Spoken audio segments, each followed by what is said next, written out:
കടം വാങ്ങിയ പണത്തെ ചൊല്ലിയുണ്ടായ തർക്കത്തെ തുടർന്ന് സമീപവാസിയെ സിമന്റ് കട്ട കൊണ്ട് തലക്കടിച്ചു പരിക്കേൽപ്പിച്ച പ്രതിയെ പോലീസ് പിടികൂടി.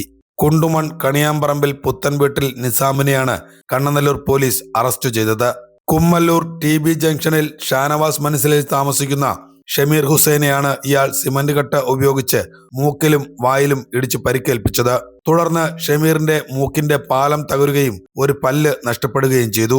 ഷമീർ ഹുസൈൻ നൽകിയ പരാതിയെ തുടർന്ന് കുണ്ടുമൺ പാലത്തിന് സമീപത്തു നിന്നാണ് നിസാമിനെ പോലീസ് പിടികൂടുന്നത്. SHO ഗംഗാപ്രസാദിന്റെ നിർദ്ദേശപ്രകാരം SI അനിൽകുമാർ, CPOമാരായ ഹുസൈൻ, നുജുമുദ്ദീൻ, ASI രതീഷ് തുടങ്ങിയവർ ചേർന്നാണ് പ്രതിയെ അറസ്റ്റ് ചെയ്തത്. സിമന്റ് കട്ട കൊണ്ട് മാരകമായി പരിക്കേൽപ്പിച്ച വകുപ്പ് പ്രകാരം കേസ് ചാർജ് ചെയ്തു. വൈദ്യപരിശോധനയ്ക്ക് ശേഷം കോടതിയിൽ ഹാജരാക്കിയ പ്രതിയെ റിമാൻഡ് ചെയ്തു.